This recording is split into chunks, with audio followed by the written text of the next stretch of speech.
Hi, this is Sam Lagana with the Los Angeles Rams. Whose house? You're listening to the Los Angeles Rams UK podcast. Undenied worldwide. The Los Angeles Rams. It doesn't get any better than this. Let's go Rams!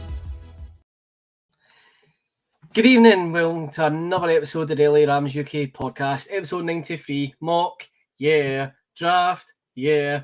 I'm John, and joined with me to conduct a mock draft this evening is Andy. Andy, how's it going, mate? I'm great, thanks, mate. How are you? Not bad. Looking forward to doing this because, as I believe I said on last week's episode, I don't really delve too much into the draft and just see who we end up with and then kind of read up them again. So this has been interesting for me to actually, for the first time probably about maybe 10, 15 years, to actually start looking at prospects in the draft and guys that would like to see coming to the Rams. As I know yourself, Andy, like in terms of like the LA Rams UK team, you are considered like you're always on the ball with like the cap, free agency, and like, a lot of prospects coming to the draft. How did you find doing your prep for this episode? Yeah, it wasn't too bad, to be honest. I've sort of had sort of a few guys that are all sort of on my list of, to go to. Call them my guys, if you like, that I'd like to see the Rams, pick up. So, but it was interesting just to maybe delve into a few more players that were around just to see, and see whether, some of the hype was real or whether, they were kind of, we'll think we'll pass on them because they just don't, Like I said, there's been a few players I've picked up where, maybe the combine testing wasn't brilliant. They had slow 40 times.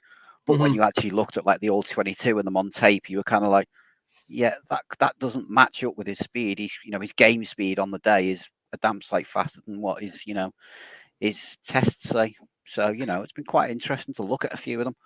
Yeah, my personal opinion on, like I said, talking about the combine, there's like the combine is just it's just a metrics tool. I guess you can't really assess what someone is actually going to do in an actual game, and I think that's where like I prefer the pro days.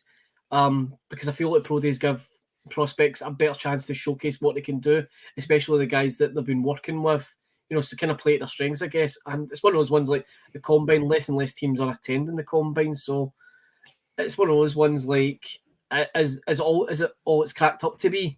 And does it serve a purpose long term? Is it better that maybe the colleges hold pro days as a whole for their prospects and allow them to be showcased? Like I know, like for the Rams, we seem to scout heavily from like the Senior Bowl as well, rather than like what the combine. And like I was saying, like I prefer to see what prospects can do in an actual game scenario as opposed to let's set up a drill that they would probably run through in practice. Oh, they look amazing. Yeah, let's mark them high. Let's grade them highly, and you could end up with, like, don't mean to discredit them to that well. Where it could look good in paper, whatever. It could look good in drills, look good in camp, but it doesn't quite fire in all cylinders for what you're looking for in terms of prospect. And we talk about Tutu obviously a lot in this podcast, but he's just a prime example of someone off the top of my mind. So as part of this, what we've done, folks, is if you're watching along on YouTube, you'll be able to see this. If not, if you're listening back via the usual podcast channels, unfortunately you won't, but what we've done is we have created our own draft board for this. So just bringing my screen up here, and you'll be able to see. So this is taking on suggestions we've got from guys in the community, as well as guys that Andy and I have kind of highlighted that as potentials. So on the draft board, we've got a lot of the guys highlighted in yellow. You can see on the screen. These are guys that have met with the Rams, and down the bottom we've got basically everyone else who's met with the Rams over the last month or so. Guys that they are obviously taking serious consideration into picking. Andy, off the draft boards, what names jump out to you as being, as you said, your guys? To be honest, the quarterbacks, we're not drafting a top quarterback, but for me personally, Dorian Thompson-Robinson gives me the most sort of backup buzz. He has quite a strong arm, which matches up with Stafford's, So, as for a backup quarterback to develop, I think it's about the best one for me personally. Running backs for me is Israel Abakand. I'm going to probably butcher this, Abinkanda, or however you pronounce it.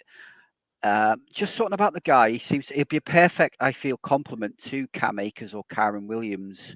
And his tape for me just seems to stand out a little bit beyond, obviously, your Bijan Robertson, your Jamar Gibbs. I think they'll be gone before we even, think about getting these guys. So, maybe as a, and I don't personally, as I've said before, I don't rate running back that highly in the draft. You can pick them up 10 a penny from, UDFAs or free agency. So, but he's somebody that's on my radar. Wide receivers, we've got a couple that I quite like. Jaden Reed, Jalen Hyatt are the obvious ones that stand out, to be honest to me. But there is one guy, I've watched his tape, and to me, he just comes across as Cooper Kupp 2.0. Right. There's just he's not the quickest guy in the world, but his route running and everything, and his release is so crisp and quick. It's unbelievable. And that's Michael Wilson, who's from Stanford. So, a lot of draft buzz at the moment is he's trending up rather than down. So he's one that, although I've sort of given him a 3rd round grade, I'd be worried that he'd be gone, but he would be my guy to definitely pick up personally, because of just his tape just looks he just reminds me of Kupp coming out. And, if we could get another guy like that, would be perfect for us. Tight end is going to be Zach. I'm not sure if we can say his surname. Couldn't I believe is the pronunciation. Yeah. I don't want to get us banned off YouTube and Spotify before we even start. But for him, for where we're going to be picking again, he is sort of, for me, athletic, big guy. I think he's the sort of person we could groom behind Higbee, who's, I think next year in his contract year, and could basically take over that role and save us a bit of cap. And, he can. He's not the best blocker, but he can block reasonably well, which can obviously help the O-line, especially if we're going to run 12 personnel with 2 tight ends. But his athleticism for me just stands out on tape.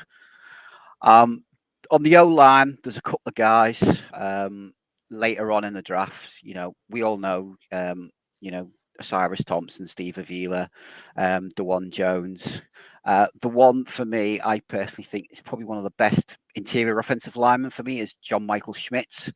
That guy just seems to be unbeatable. He just seems to stick on his blocks, does his stuff very well. And for me, if he's still there in the 2nd round, I don't think I'd even blink. I'd be like, yeah, get him off. He's getting 1st round buzz, but he could slip because a lot of teams don't score, don't take interior linemen as seriously. He could be sitting there, and for me, I'd go for him. Another couple would be Cody Morch and Jordan McFadden. Jordan McFadden's one of them. He plays tackle for Clemson. He's a bit on the small side at 6'2", 300 pounds. But again, he just seems to have the tape that shows, and I think he's flexible as well. He can literally play across all 5 parts of the line. So for me, that flexibility, he may not ever be, he may only end up first year being like, swing player, 6-man in case of injuries. But I think he's one of them that would be nice to develop for a year, but also have that thing, as we've seen this year, that, to have that player in there. On the D line, just a couple. Will McDonald for me. I think if he's there again, if Schmitz isn't, he's my next go-to guy. I think he's got everything that the team needs.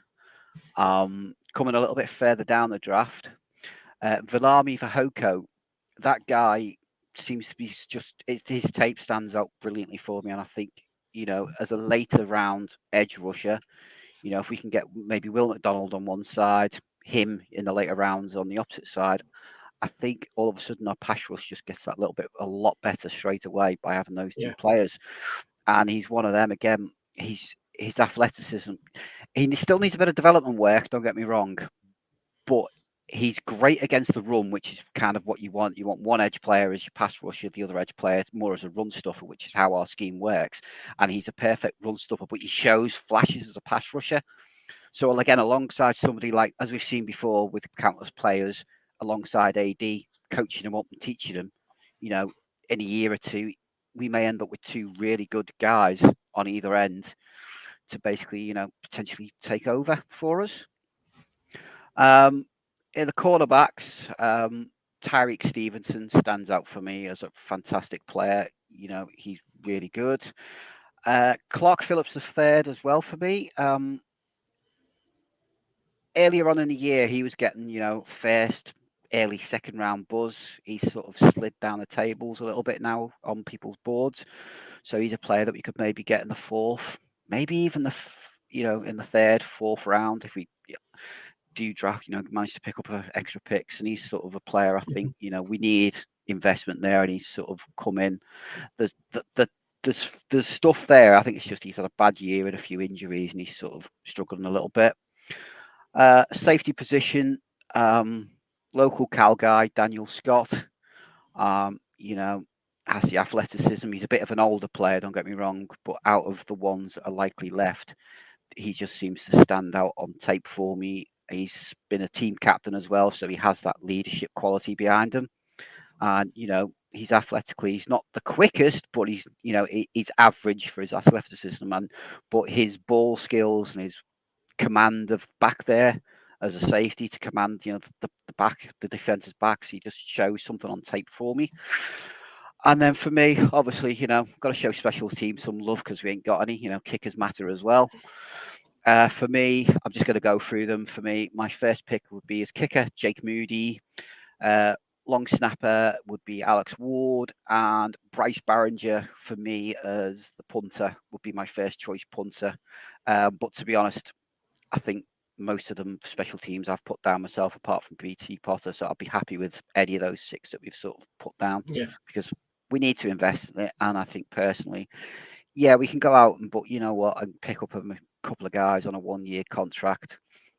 But, you know, if we can get young special teams guys in who've got to be together for the rookie contracts for 4 years, and you know we're looking at picking them probably 6th, 7th round. They're going to be on reasonably cheap contracts. Yeah, you know, it's best just to have that. You know, this year it's probably going to be a down year. These are the sorts of players you give them that year's experience, so that next year when we're hoping to be challenging and competing again, they've got the year's experience and they're good to go. And they do show out of all of them the best parts on tape for me. All right, cool. One thing just to point out, folks, Andy and I don't actually have a strategy with how we're actually going to tackle this draft. Andy and I have not sat collectively and discussed prospects. We've looked at it individually. Andy's also had he's more in-depth knowledge than I do. Usually, just for clarity, when it comes to the draft, I usually kind of see who we draft after we draft. I'll have maybe, you know, guys that I can see, oh, these guys look like they're kind of going to top rounds or whatever, but with the way our picks kind of tend to fall, it's guys that are likely not to come to us. So for me, the kind of college knowledge is I've got guys that I've picked out. Stetson Bennett was a quarterback that kind of jumped out at me from Georgia. Dwayne McBridge was one that came up when I was doing kind of trial runs of kind of mock draft. I was reading little bits about them. Tank Dale apparently supposed to the Rams supposed to be quite high on him as well.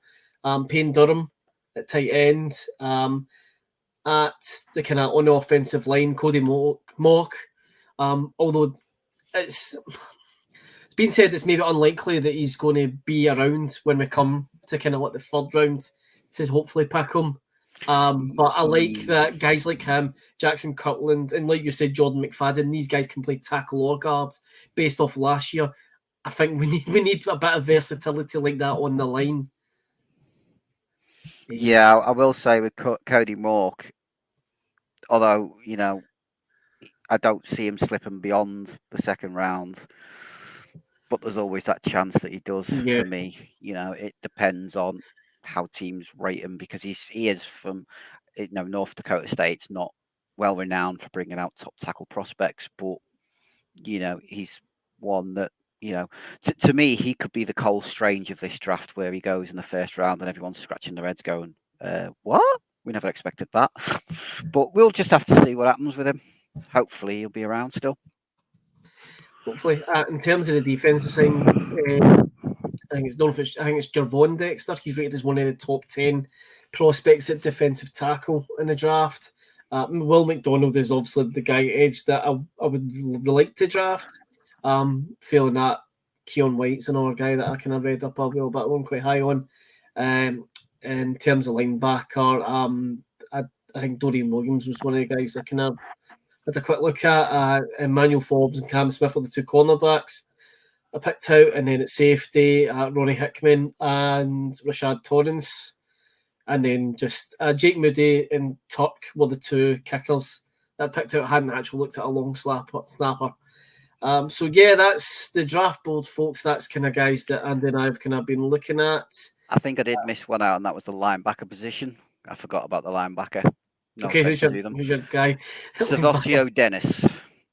That guy, just again for Pitt, stands out on tape for me. He's a bit of a smaller guy in terms of weight. He's only, I think he tested at 226.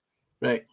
But his athleticism, and I think he'd be a perfect complement alongside Ernest Jones as more of that, almost like the linebacker box safety sort of role, where he, he's got the athleticism. And, last year for Pitt, they tended to use him a lot as a blitzing linebacker. Mm-hmm. And, I think he got the most sacks out of a blitzing middle linebacker at 7 sacks in the year for, which, the competition Pitt comes up against isn't bad. And, I think the knock on him, people say, is his size, his run blocking, because of his size, but he's a willing guy. He's willing to get his head in. And although he doesn't have the raw strength to stand up with an offensive lineman, one thing he does well is he can basically, he's almost like a running back. He'll just sidestep the guy because he's so quick. He'll just sidestep and go. And a lot of the linemen all of a sudden can't keep up with him, or he gets them out of position, which then allows him to spin off and get around him. So, yeah, he's the linebacker for me that I think I'd like to pick up. But again, he's one of them. He seems to be, the last few days, he's gone from sort of being a 5th, 6th round prospect to sort of people have mocking him 3rd, 4th. And some of them have even got him as high as the 2nd now. So, but he's one for me as a linebacker I'd love to pick up. Okay, cool. Another thing we're going to do, folks, is we're going to keep an eye on the number 6 pick, because we'll be interested to see how our draft mocks what would have been our first round pick. But in addition to that, earlier on today, we'd asked on the socials for suggestions of guys that you think we would take if we had the number 6 pick. So we'll talk about that after the draft as well. And we'll look to see where they fell in our mock draft. So without further ado, I will drag the board away and keep that to one side for us. And we are using the NFL mock draft database simulator. So it's set up for us, LA Rams, this year. Don't want to jump ahead and just skip 2024. I know some of us might want to skip this season, but we're not going to do that. Go all 7 rounds and we'll go at normal space. So, Andy, are you all set, mate? Yeah, I'm ready, mate. Have you got your draft cap? Yep, I'm ready to go. Have you got your jersey for when your pick's announced? Yep, I've got it sat there. Sorted. You got any draft snacks? No, I haven't. That's the one thing I forgot. Well, see, I lucked out. I have been hiding. You won't see this if you're listening, folks. I've been hiding cakes that my wife made. From my oldest son, who's a cake fiend. Well, he just wants the icing. He doesn't want actual cake. So I've got a stash of cakes. So I'm going to have to try and resist the urge from tucking into them as we go through this. But without further ado, folks, let's get into our draft room. Okay, so it's going to set up this null feed. So one thing I like about this simulator is that, hold on a second, I'll just make sure I'm presenting the right screen, because this will be pointless if you can't see who we're picking. One thing I like about a simulator is that it's got the draft needs for us. So there's a lot there, isn't there, Andy? So what's that? It's like 14 positions we have to draft in with 11 picks. Yeah, the way this one works is like the top, it basically goes from left to right of our needs. So it's basically, but obviously I think they count punter, kicker, long snapper is not important for some strange reason, even though we think they are. Yeah. But, we'll see. Yep. So we'll be picking number 36 overall. So without further ado, our first move, we're going to trade up to number 1. No, we're not doing that.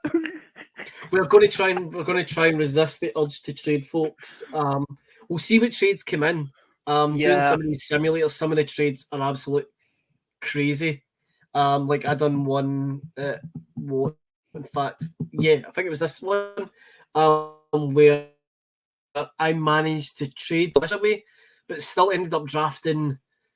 Was it 16 guys and ended up with 2 picks for 24. So the trade functionality on these simulators can be a bit unrealistic. So we'll see what the trades come up like if they're worthwhile. But without further ado, Andy, let's go. So Bryce Young's went first. Edge rusher T. Wilson went to Detroit.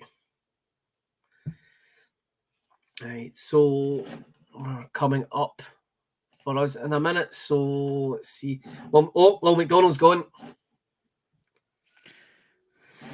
And okay, we've got a trade. So 6 offers, right? Right, so pick 40, pick 71. Gee, this is what I mean. Like, have they got these picks to trade to us for starters? I think they do because they've got a lot of comp picks, haven't they? Because they've had a lot of obviously D'Amico Ryans and that left. So, but I don't think we'd ever trade into divisionally. No. Jesus Christ, you get both their second round picks. Right, well, here's the question, Andy. Do you want to trade pick 36 away to anyone starting? I would if the offer was right, yeah. But, I don't want it to be like that. So it's a bit too unrealistic. I don't think they give us up 2 second round picks somehow. As much as I'd like to fleece the Seahawks. That's a bit more realistic. 49th overall and 120th overall. Yeah, that would give us a 4th rounder, which is kind which we of... don't have currently. Yeah, which is one that... And then there's a 2nd, a 4th and a 6th from Washington. That could be... So out of the 2 offers there, the Steelers are offering this 49th overall and 112th, so 2nd and a 4th. The Commanders are giving this 47th, 118th and 193, so 2, 4 and a 6. What do you think, Andy? Trade or no trade? No trade. Okay. I just think our need too much to step down that much. I think we're just going to miss too much talent. Okay, right. So where are we going to go? We think offense, like Will McDonald's gone. So our lead edge rusher is away. Let's have a look at the edge first. Let's see what's on edge. See what we've got left. I mean, we've got Keon White. Keon White's on our board. Yeah, Adebaware. Yeah. What about? Let's have a look at the offensive line, the 2 offensive line, because they're basically, I think, the 2 position. Yeah. Ooh, now he's there. Now he's interesting for me on tackle and for interior. If certain person's there, I know I'm going to go. There he's there. Yep, there we go. He's my go-to guy. He's our man. He's my guy.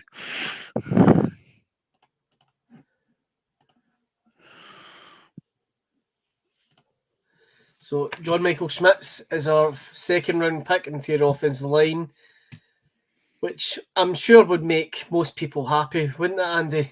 Yeah, I'd certainly be happy with it. So the Chargers are coming at us with 4th round, 125th overall, and a 3rd round next year. The Seahawks are trying to give us 3 picks this year and 2 next year. Nah. We'll just go. Right, so sorted out the interior offensive line in terms of needs. So 3rd round kind of, well, let's see. Is Israel there? He's there. So he's one of our guys. We're highlighted. Yeah. He's there. Let's see, wide receiver. Michael Wilson's there that you highlighted. Yeah. He's there. Likes of Tank Dell, Cedric Tillman. Nope, they're not there. Let's see, cornerback. Forbes is gone. He's long gone. Obviously, Cam Smith is gone. Corey Trice is there. He's met with the Rams. And defensive line. Let's check defensive line. So, now you see, for me, Ika would be a perfect nose tackle because that is something we do need. Mm-hmm. I must admit, he's been on my board, but to be honest, every mock draft I've ever done, he's already gone by even before we get to our 2nd round pick. So I'm actually surprised he's still here in the 3rd. So we've got a recommended pick coming in. So Lewis Perry's saying is Cam Smith or Anudike Uzamoa is what he would recommend. Are they there? It's most important. I think that might have been for the 2nd round. I think we might have just missed that one. Yeah, because Cam Smith isn't. Yeah, Cam Smith's not there. What about the edges? have we got on the edge? So the simulator suggesting Derek Cole and Zach Harrison at edge to us. Zach Harrison is somebody that I had on the board. Derek Cole is someone who's met with the Rams. Yeah. The one that intrigues me, to be brutally honest, out of the edge, and he was one of my sort of guys I've sort of got on my draft board list, is Andre Carter, the second from Army. Right. He's one, but I'm not sure if he's met with the team. But right, Matt's saying, yeah, Derek Cole. Derek Cole. Yeah, okay, we'll let you guys pick this one. Okay, Derek Cole, edge rusher, comes in the third round. Trade offer in from the Ravens, pick 86 and 2024 next year. Nah. Okay, right. So interior edge and interior offensive line is sorting the draft. What do you think, Andy? Do you think we look at the secondary, or do you think we look at a target? Yeah. See what's in secondary on linebackers. Okay. So no recommendations, but in terms of Diane Henley is one of my on my list. Yeah. He was Dorian Williams was one of mine, and yeah, I don't know if he's there. Oh, there's your man there. I think Dennis. I can't. Is it Servokia? Savossier. Yeah. Savossier Dennis. He's still there. If we had a fourth rounder, I'd say wait for him in the fourth and pick him up. So Dian Henry's been suggested as the best in terms of linebacker, the best player available. In fact, if we actually got the best player available currently at the moment is Antonio Johnson, a safety out of Texas A&M. Dale Henley is about the fifth best available. So Antonio Johnson and Jordan Battle. Didn't notice Jordan Battle was there. Yep. Sidney Brown. This is just reading off the recommendations. Tyler Scott, wide receiver. Nathaniel Dale. So Tank Dale is still there. Oh, didn't expect him. So he's still there. So, yeah, do we want to go? For me, I think the need is greater and in the secondary as opposed to a wide receiver at this stage. I would be more comfortable. Don't know if you feel if we went. So we'll edge and interior offensive line. Those first two picks, I mean, it's graded as A and A+. Those are two what we would maybe perceive to be critical needs. And ideally, these are the first two picks they were going to have. That's probably the two positions we really want taken care of. We need someone that can chase down a quarterback. We need someone that can hold off someone who's chasing a quarterback down.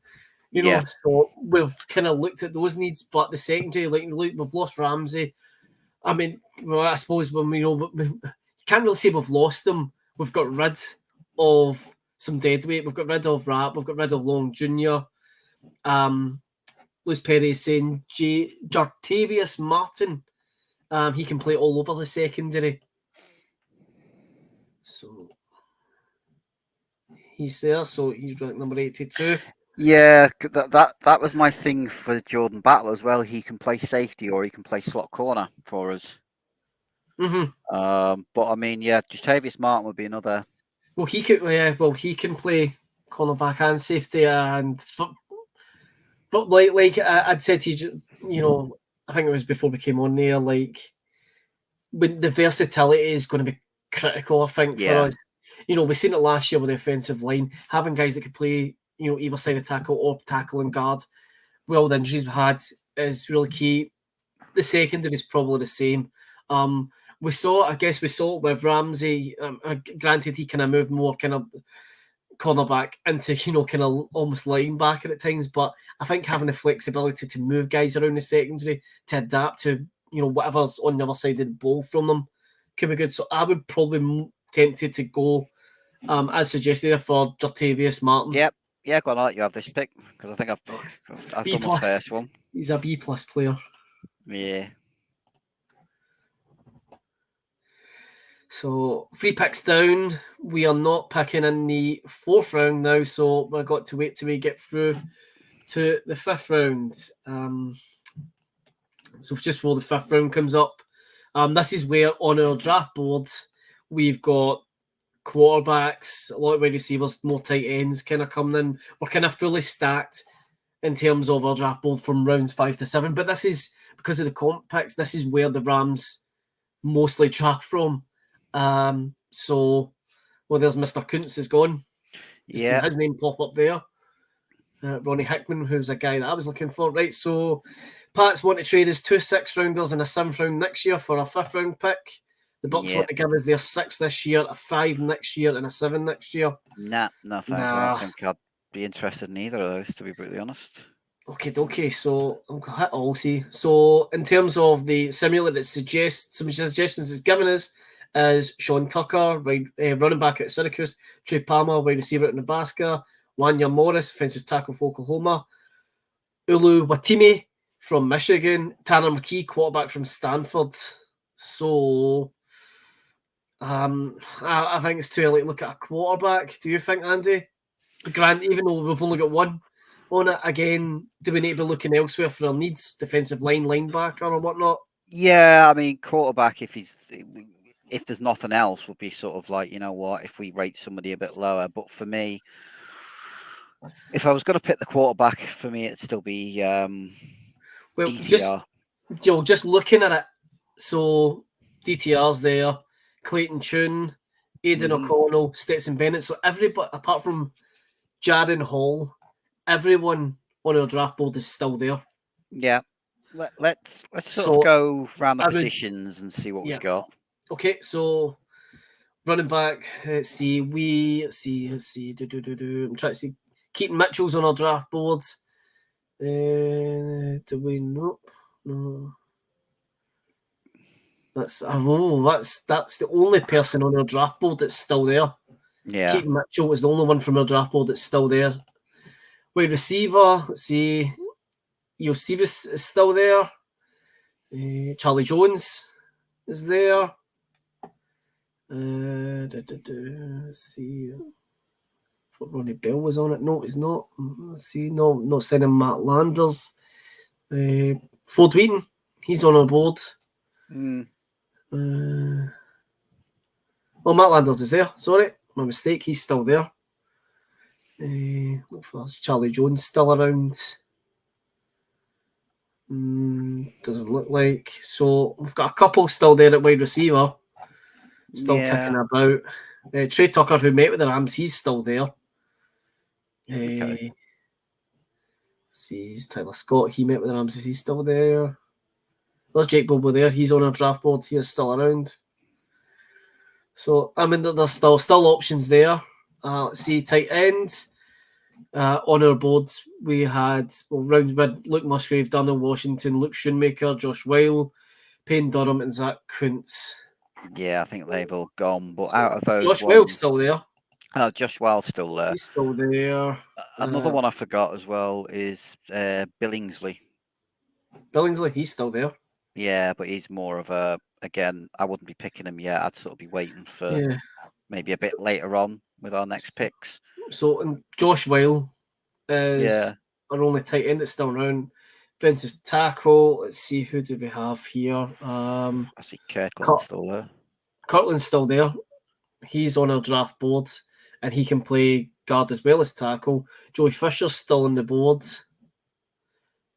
Carter Warren, he's on our draft board.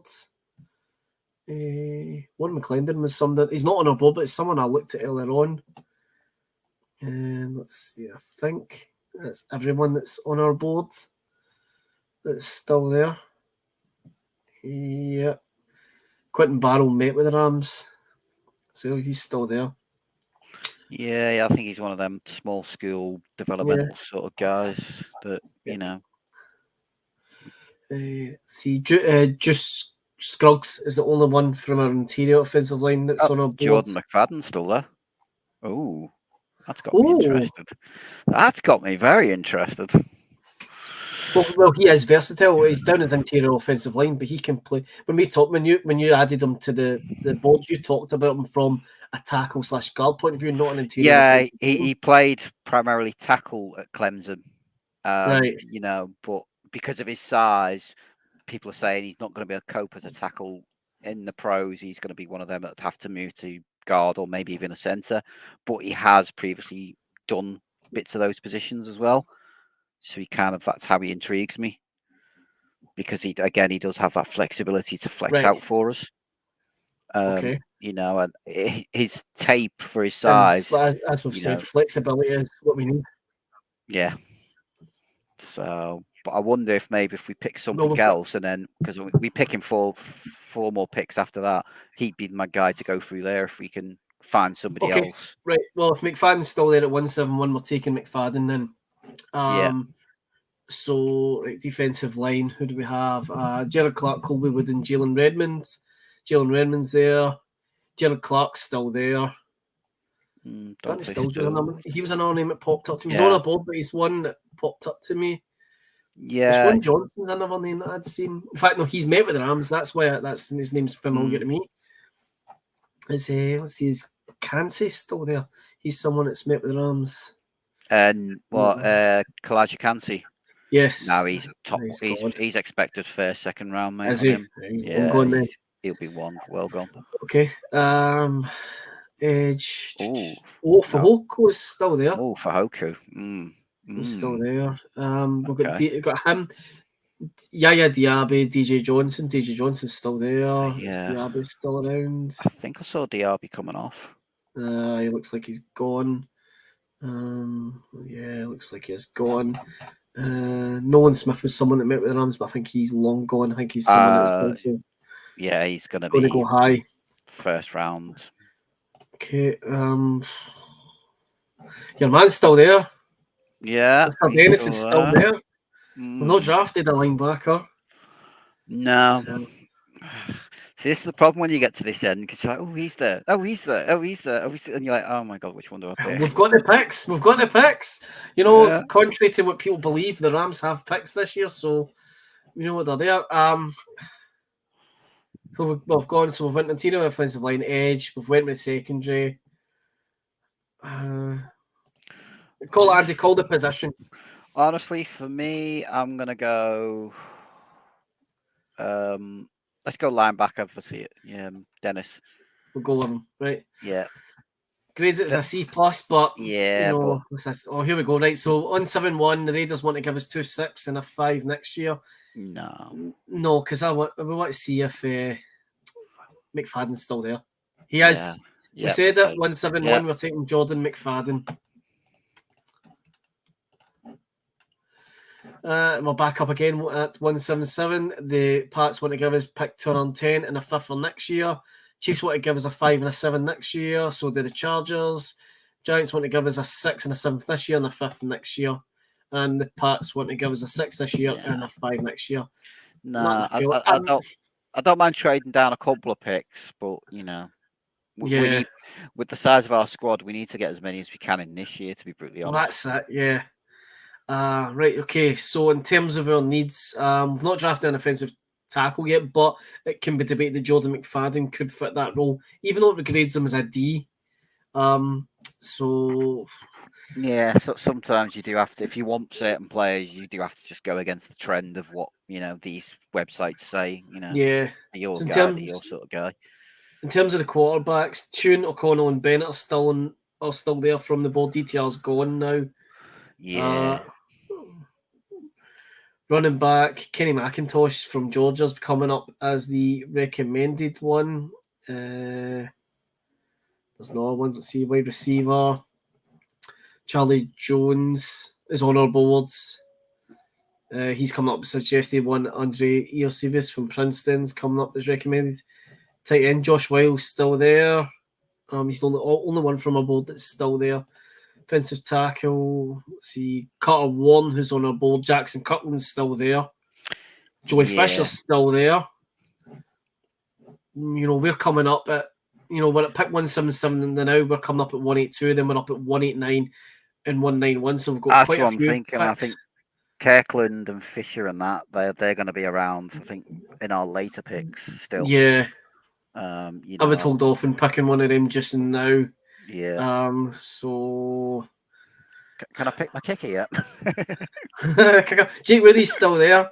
Yeah. BT Porter, who's been with the Rams, is still there. Chad Ryland, who's on our board, is still there, obviously. Barringer's there. Michael Tuck, who's on our board, there. Long snapper, they're still there. Solderum and Ward are still there. Stuff it. We're just going to draft our long. In fact, you know what we should have done with our second round pick is got our long snapper sorted. We should have. Because it's one of the ones, a long snapper is technically a centre, and that would be a bit of trolling by Les Snead, for the whole Creed Humphrey thing. Says, well, I've drafted a centre, didn't I? Mm-hmm. So, it's looking at cornerbacks. Catrell Clark is coming recommended for us. So we got on the board here. He's on our board, in fact. Okay, that's interesting. He might be one that I'd be taking a flyer on. Yeah, let's see. Anyone suggesting anything? So, who we got? So, just looking at comments. Lewis is telling us Catrell Clark off for Hoko. Matt is saying I agree with Lewis. I'm going to say go with Clark at this stage. Stick with the secondary. A+. There we go. Perfect. It's another guy off our board. 49ers. Go away. We never trade with you in a million years. Raiders again. A 7 for a 6. No. Nah. No chance. If it was at the top of the 7th round, and this is also one of the comp picks, then I'd maybe entertain it depending on what else they were offering us. But no, not at this stage. So we took Catrell Clark then. So 182. Who we were talking about? We were talking about again at the offensive tackle. Clendon's still. Sorry, Warren's there. Kirkland's there. Fisher's still there. We're picking at 189. Again, I'm willing to wait to 189 and 191 to look at one of those guys. Let's see. Let's have a look at the edges a sec. Let's see what we've got. See if Fajoko's still there. Fajoko's still there. I'm thinking we take. Let's go for him then. Yeah, I don't see him sliding much more, if I'm being honest. Just something about it. Green Bay are giving us 6 and 3 7s for our pick on 89. The back ends. I'm not. Yeah. Jags might give us 2-2-6. It is kind of a Les Snead thing to do, but I'm not comfortable with it. We're trying to draft sensibly, folks. Here's what Andy's trying to say. We're trying to draft out any other team we drafted, not the Rams. We can talk about what the Rams would do after this, but we're trying to kind of be semi-serious and draft responsibly here for guys that we, for based on what's available, best player available, what we think we could bring in based on what we've kind of looked at. So, to hell with your trades. I mean, by this point, the press are going absolutely crazy that the Rams haven't traded anything, be it in this draft, next draft, or in 10 years' time, or traded players away. So the press are going to this is an LA Rams they don't know. We're an unknown quantity to them. So Warren, Kirkland, and Fisher are still there. We're at pick 189. We've got 191. You're willing to wait to 191 and then we'll take one of those guys, Andy? Yeah. I'm still happy to. Defensive tackles, one of our needs. So, defensive line, who have we got? Jalen Redmond's coming up as suggested. He's on our boards. Yeah. Kobe Turner is coming up as suggested, but he's not on our board. Gerald Clark is on our board. He's still there. Dante Stills, as you mentioned, he's not on our board, but he's a guy that's kind of came up to us. Deshaun Johnson, who's met with the Rams, is still there. Let's have a look whatever else is around. Sort of, if there's nothing else, Jalen Redmond at the moment is the one that's probably standing out for me as the draft. But obviously, we can kind of. Okay, so if I don't just give us so Josh Well at tight end, Kobe Turner is currently the best player available at defensive line, followed by Josh Well. Daniel Scott is there. He's on our board. Yeah, he's one of my sort of guys as well. Well, as you said to me, Andy, when we were saying this, about like any of your guys as you come up, they're guys that you want to heavily suggest we died. Lewis Perry is telling us he'd go with Moody and a QB with these two and wait for one of the tackles at 230. We could do. Yeah, we can do. So let's see, quarterback Tune, O'Connell, Bennett are still there. For me, it'll be O'Connell personally. O'Connell was the guy that I kind of thought. But I'm not saying Bennett earlier on, but O'Connell's one of the guys that Bennett's one of the, I added Bennett on as one of my picks because it's Georgia. Georgia's a great, school. It's for me, what worries me with him is obviously the off-field stuff. He's in a lot of trouble. He's got a criminal case potentially hanging over him.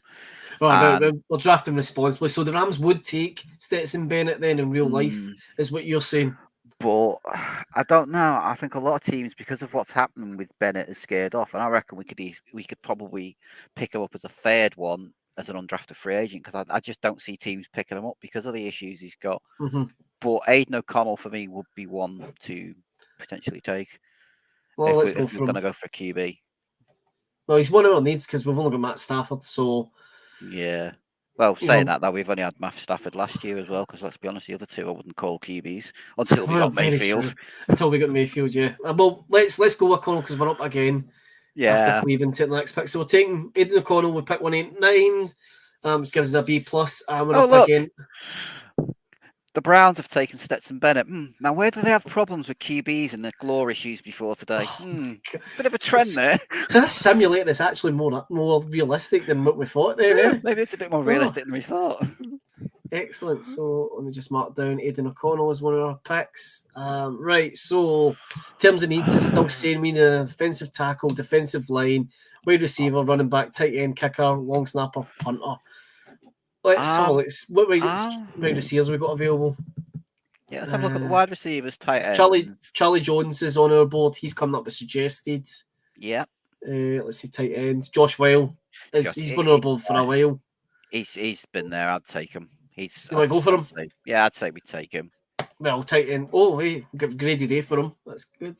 That's one of the ones, tight end's a position that I'd say out of the running back, wide receiver, tight end is the one that would need. Yeah, I think as I said on last week's podcast, I know people are mocking saying we need wide receiver, but to me, I don't think that the four that we've got may not look the greatest on paper, but I feel they do complement each other, and it's a chance to give them another year together and see what they can do.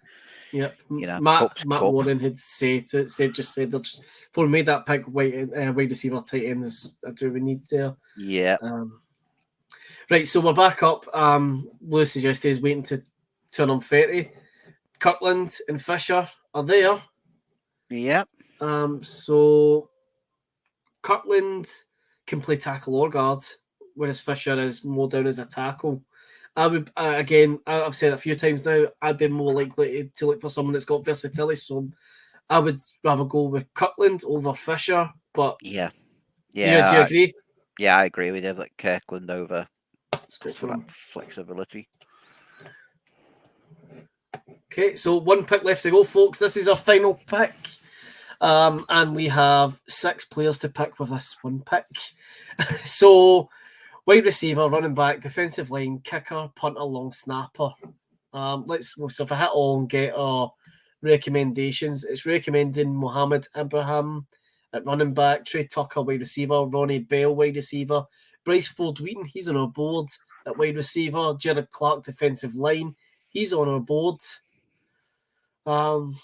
Any position jumping out to you with this last pick, Andy? No. To be honest, the one that would maybe stand out would be Ibrahim, but to be honest, again, I feel you'd be able to get him as a UDFA. If you wanted him, he's going to go. I'd be surprised if he went off the board, so he's available as a UDFA.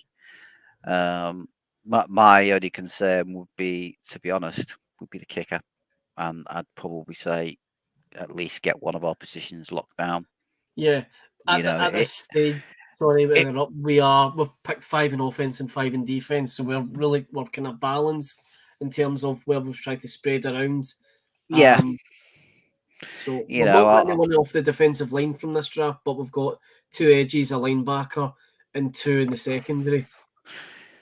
The thing with the as much as we've highlighted D-line, we do have Bobby Brown there to potentially, Maggie Dante Stills is still there. This is a thing. This is you can go. This is. I guess this is the thing with the draft is you can go in all in with a strategy, but your guy could be on board, or there could be somebody that's still on the board that you didn't think would still be there, and it just Well, buggers one everything up, I thing guess. I have liked about using this simulator, because I've tried it myself a few times, is every time I've done a draft, because I've been sort of, right, okay, who's likely to be? Every time it's been someone different because somebody has gone the pick before I want to pick them, or so this is a completely different draft than what I've previously done as well. So in places, but yeah, I'd say take a flyer. And Dante, yeah. Let's quickly flick through the positions and see what we've got available, and then Right, we'll. okay. Right, So yeah, so we've got Ibrahim. Yeah, best player available at running back is Ibrahim, but you reckon we can get him as an undrafted free agent? I reckon we could drop him. Trey Tucker, Ronnie Bell, and Fords Wheaton are there at receiver. Drafted a tight ends, but there's nobody from our board left. Offensive tackle, Fisher's still there. I mean, But Fisher's still there. Given we waited so long for Kirkland, and he was still there, there's a good chance Fisher could, he could be still around. Don't know. Before he drafted 2 interior offensive lines. Yeah, I think we've pretty much. So don't forget we've got Bruss as well, so technically that could be 3 if you count him as his rookie year. True. We've talked about the defensive line. Clark Stills are still there. Edge, we've drafted 2 there. DJ Johnson, someone I believe that's met with the Rams. No, he's on our board. DJ Johnson's on our board. He's still kicking about. But we've drafted Derek Hall and Fahoko there, a linebacker on our board. D Winters, he's on our board. He's still there. Yeah, he's an interesting. Yep. In terms of the cornerback, let's see, Anthony Johnson Jr. still there.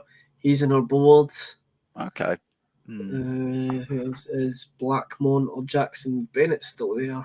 Blackmon's still there. Is he? Yeah, he's right there. So he's right there. Sorry. Yep, he's there. So he's the second best one available as well. Safety. Let's see.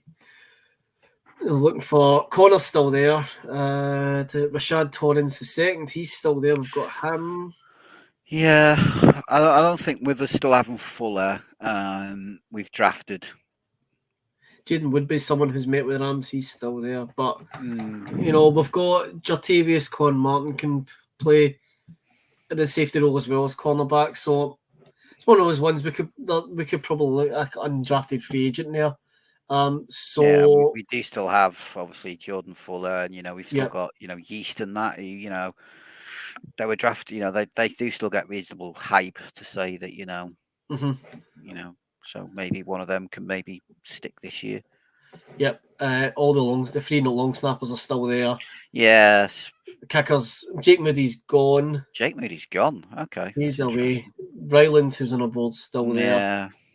Yeah. Mike Tuck and Barringer are still there for us, but honestly, I'm going to say D-line and take Stills, just another body in there. We can see if he's, Okay, Dante Stills who's not on our board, so it just shows you how to be honest, I always forget about that guy. He was one I sort of looked at and I was like, but I didn't think. Again, I think he's one that's fell down the draft boards due to, I think he spent a lot of time injured last year. Yeah. So, So that's it. That's us, folks. So that's the mock draft completed. So just to run down our picks. At 36, we took interior offensive lineman John Michael Schmitz, who was graded as A, but from what you were saying, Andy, he's a guy you're really kind of so big on, so he'd be probably a very popular pick. At 69, we took Derek Hall, A+, he got rated. 77, took safety Jartavius Martin, got rated B+. 167. See his first name again, Andy. Don't ask me to Catrell Clark, is it? Something no, like no, that? It's not. It's 167. Oh, Savossier. Savossier. That's it. Yeah, Savossier Dennis. Savossier Dennis, C+, he got rated linebacker. 171, we took Jordan McFadden, interior offensive lineman, but the reports we've seen is more a tackle guard. 177, we took cornerback Trail Clark. 182, we took Viliami Fihoko, another edge rusher. At 1,989, we took Aidan O'Connell, quarterback. 191, we took Josh Weil, tight end.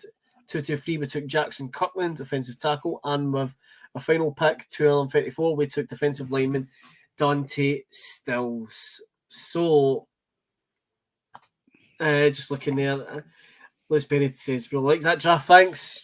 Hopefully, it gives Mr. Snead some ideas. How do you feel about how we've done there, Handy? Is there anyone that you thought, well, we picked this guy, but I would have wanted to pick? Was there anyone that you disagreed with picking over someone else, or are you quite happy with what we've done? No, not really. I'm quite happy with what we've done. Even the ones that are giving us, C and D grades, for me, that they're just players that we need at positions, and for me, that they have the most upside to me from what I've seen on tape, as I've said.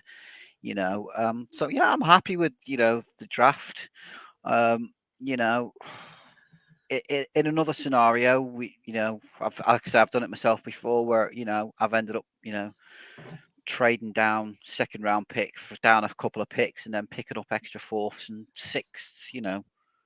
Where I've been able to play a little bit more flexible and gone, well, you know what, I can do the long snapper, the kicker, and the punter because I've picked up those extra picks. But again, it's the unpredictability of the draft. You just don't really know what's going to happen. But if this was how we walked away at the end of our draft, I'm going to be honest, I'd be quite happy with what we've got.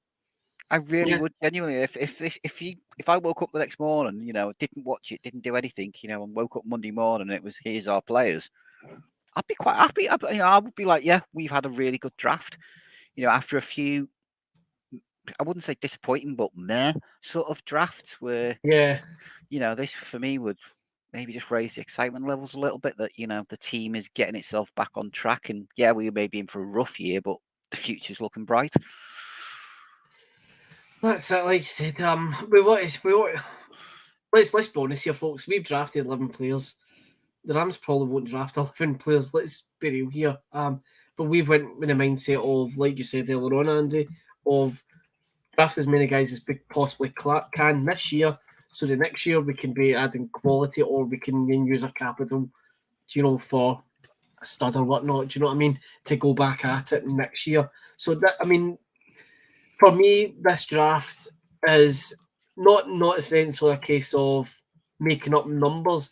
It's about replenishing the roster with decent depth, rather than just any old guy that will do. And like I say, for some of the later guys, Jordan McFadden, Jackson Kirk, they may not get on day one, but we've also had a look at, we've got nobody on special teams at the moment, and you need those depth players. And to be honest, a lot of these guys could step in straight away day one. And basically, I'm not being funny, pretty much be an improvement over what we've had in special teams as young rookies over the last few years. And, so some of these guys, that for me is, I'm not just looking at, day one impact players. I'm also looking at players that we can develop, players that, as I say, are on special teams. Yeah. Help the team out as well, Yep. So, but yeah, like I say, if we walked away with this, mate, I would actually be happy. Yep. And another thing is, like, with the Rams, is we do tend to draft not well, but we draft not bad sometimes from the later round picks. For example, like more recently, Ankrum Jr., who, he got nominated for the Man of the Year award. Like, he was a 7th round pick. No, that's just one example. I'm not saying there's loads of examples. I'm just saying that's one. But there is the odds kind of like gem out there that you could draft, and we seem to maybe scout. Maybe it's just because we've traded away all our higher picks, I guess. So we need to scout the lower down guys. Yeah. But there's some guys that we drafted late on that we thought would maybe have gone earlier. Like you said, McFadden, Fihoko, and Kirkland were 3 guys like myself looking at, thought they might have not been available when they came. Kirkland was somebody like, because he's versatility, thought we expected him to go earlier. And we were talking about taking him a lot earlier, so I'm glad. But with some input from the guys that are watching along here, that we waited that bit longer rather than take the bite and draft. Yeah. Okay, now we could have missed out on we could have missed out on someone else. I think Josh Whale is someone that is I think it's him read his report that he's supposed to be pretty good with kind of run blocking. Yeah, as a tight end, but he's good. He can make a good catch as well. Yeah, to me, he'd be sort of what we've missed last year with losing Johnny Munt. He's sort of that. He's never got, he can do the catch, run stuff, but he's not the most athletic. He's not like Tyler Higbee or a Gerald Everett sort of, that sort of. But he is more that, right? The 6-man line. He does the blocking stuff, which allows then someone like Higbee to be the more predominant run catching sort of, catch and run guy. So he does more of the dirty work, and if the rumours are true that we are going to look at running a little bit more 12 personnel this year, we are going to need somebody. And unfortunately, Hopkins doesn't. He tries, but he's not. Never going to be that S tier blocker that we maybe do need. Yeah. And also to help out the O line, because there still are a few potential flaws. With players. Note Boom being one of them. Okay, so that's the draft done. So before we move on to some pieces you've got, Andy, like I said, if we still had the 6th overall pick who we've selected, so we'll check to see where these guys fell up. So names that got mentioned to us was Will Levis, who a lot of people are now starting to tout as going as 1st overall. To the point he's a part of the tailing his family that Caroline's is going to pick him. Jalen Carter is another name that came up. Anderson, Wilson, and Carter. Yep. So that's the name. So just kind of looking down the list. So Tyree Wilson, edge rusher from Texas Tech, is who the Lions took with their pick. Carter, who was mentioned up as someone that someone picked, he went 5th overall. Will Anderson Jr., he went to 8th overall. So he could have been there at 6. Will Anderson, I'm sorry, is not dropping to number 8. I'm sorry. Yeah. He really isn't going to. To be honest, that would be the shock of the draft if he dropped down all the way to 8th. I'm looking for Levis. There he is, 33. Okay. That's interesting. Now, Levis was a guy that was mentioned a couple of weeks ago as someone the Rams potentially could trade that pick 36 up for. Yeah. If he's still on the board at that point. I mean, I know the who did the Texans take first of all? So they've drafted their first 2 picks, they've drafted a quarterback. Yeah, that ain't gonna happen. No. So if they've taken Richardson there, they're not gonna they might suggest they'll take Levis as well. Nah, they ain't going to draft. No, they're not going to be that stupid. So it brings the question up: in real life, would the Rams trade up to take him? And it came up a few weeks ago that they maybe would, but I don't see it, because you're basically writing off, basically saying, Stafford's not our quarterback of the, for the next, we're basically pretty much already given up on Stafford and we've drafted his replacement. I don't see it yet. I think, like I've said previously, I think what we're doing now is potentially for a quarterback next year. Yeah, I agree. When we've got more chance to maybe either get out of Stafford's contract, or we'll know for certain whether he can, continue playing or not. As we've all said, there's that big, massive question mark for us of just how fit and healthy is he. So I don't see us taking a quarterback. It would almost, to me, it'd be too much of a luxury pick or a head scratching. What the heck is the team doing? And to me, would kind of almost be like, we're giving up on Stafford now. Yep, it's one of those ones like based on our projections for this year coming, we could be facing with a top 5 pick anyway.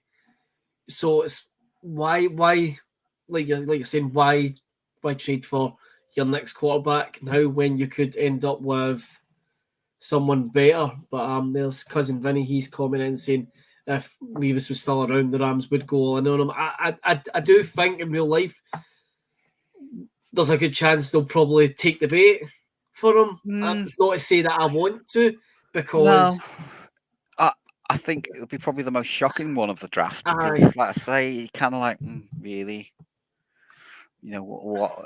But all that would start really raising questions in my head that, right, they know something's more wrong with Stafford than what they've let on, and they don't expect Stafford to last a season or, to walk away.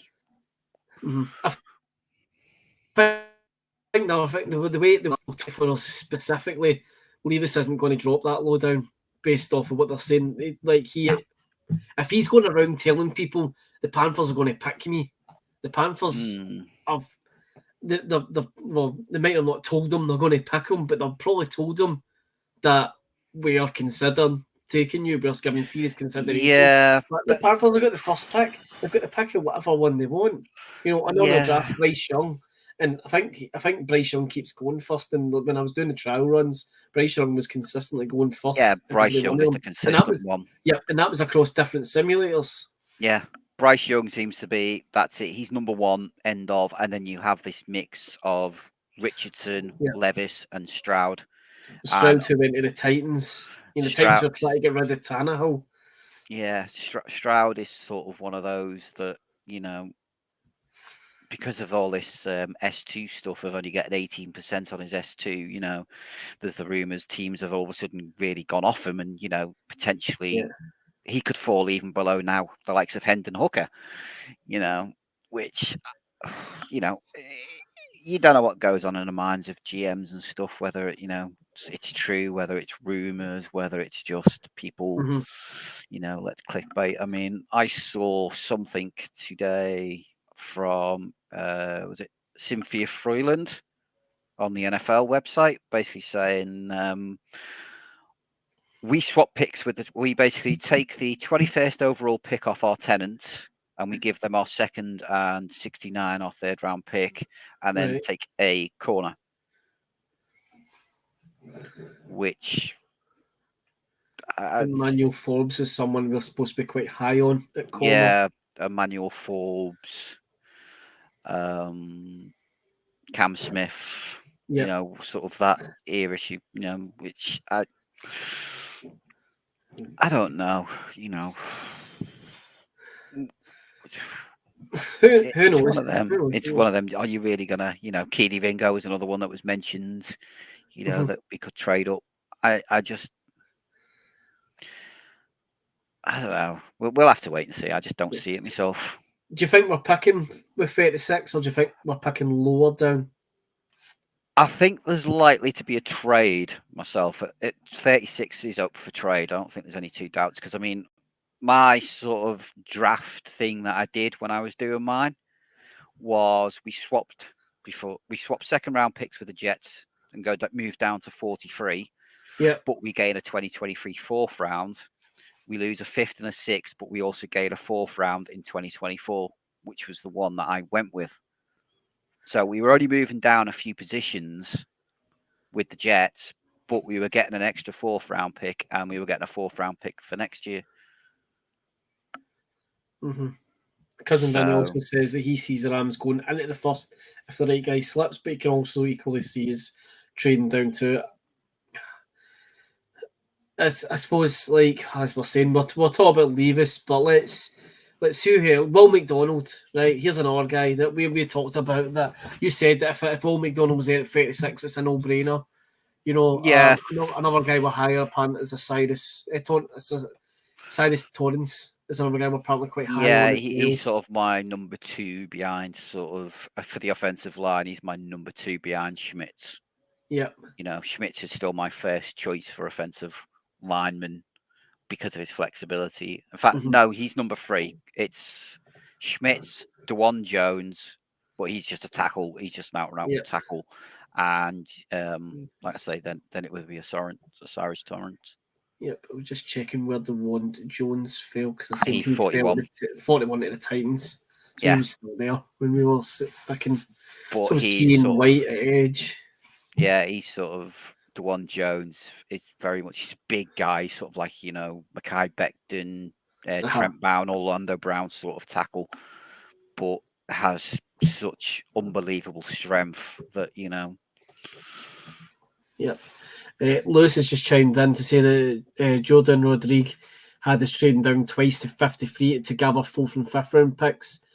And he reckons Snead will probably do that. Yeah. So drop down to just say who's at 53 to be to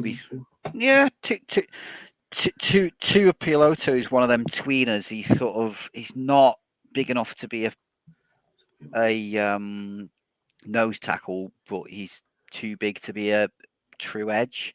Yeah. He's kind of, to be honest, he's sort of like bit like Adebawore. He's kind of Aaron Donald. He's neither there or here, but he could potentially be another good player. But to maybe to take over that Sean Robinson role on the defense as well. Yeah. So the Bears who Lewis is referring, Jordan saying it's the Bears will be trading with. They've got 2 4th round picks, so you could see how that could materialize because they've got multiple picks there. They're probably willing to lose. Yeah, one of those picks as part of the trade. Good.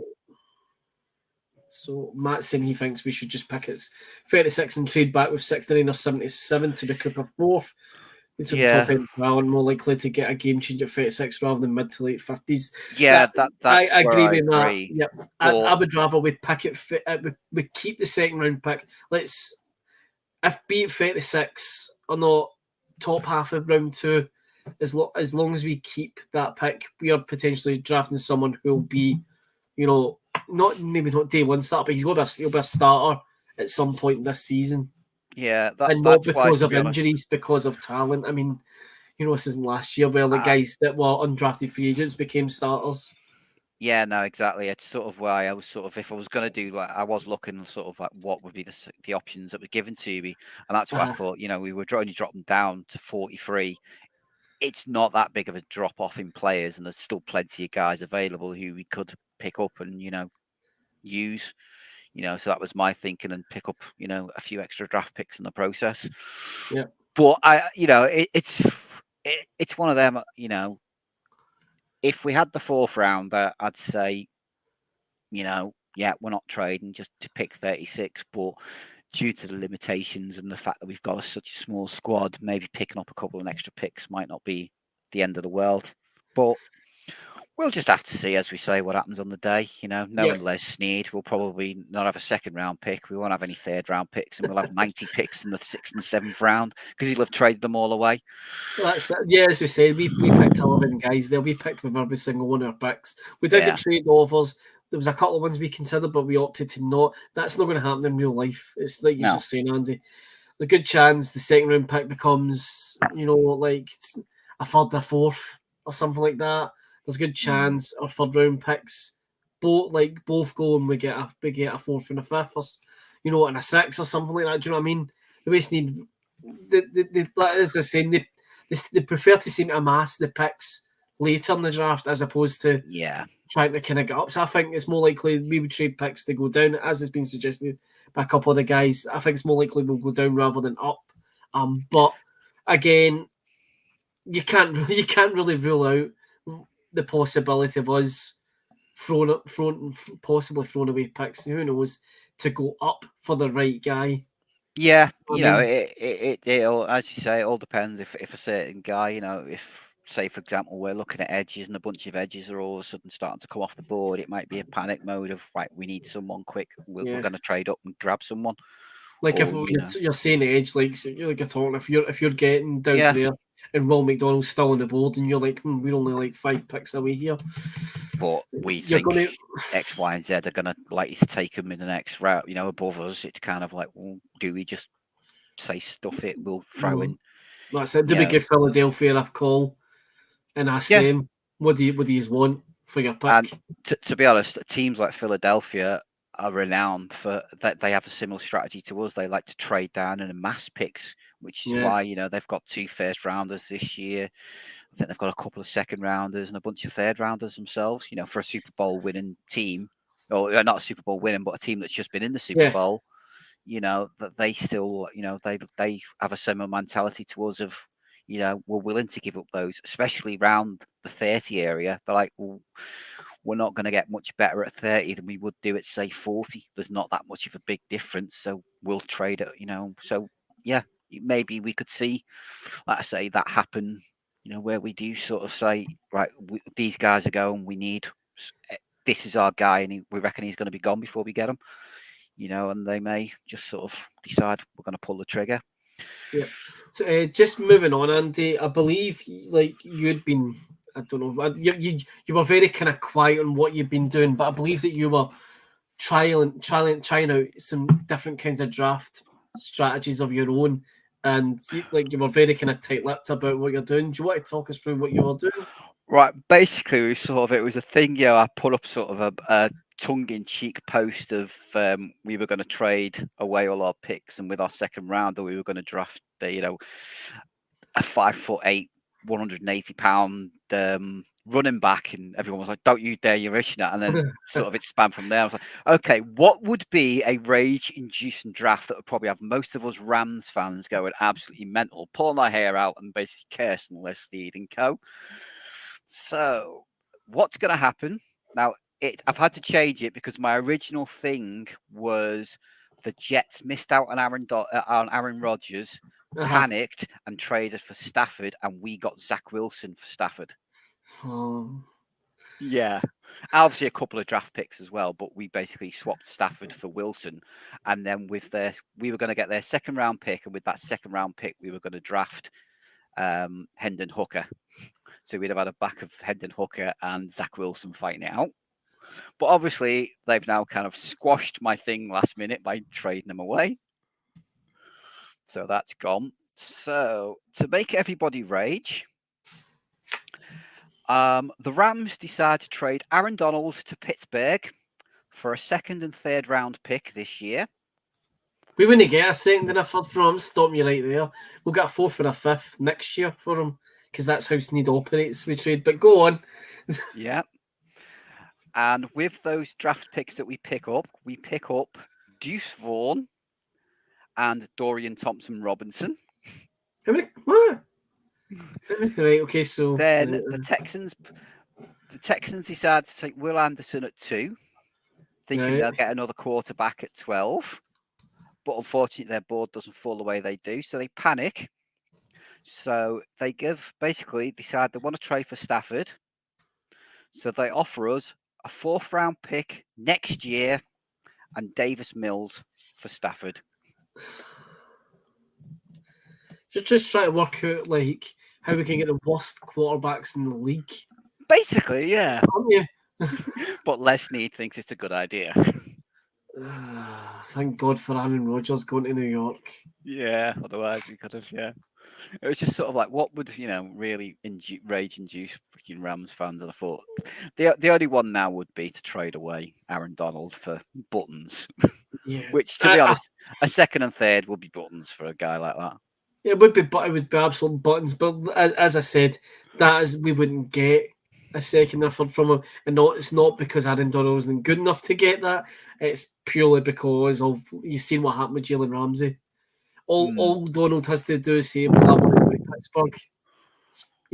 And then, right, Steelers, what are you going to offer us? And the Steelers just totally lowball us because they know Donald only wants to go there.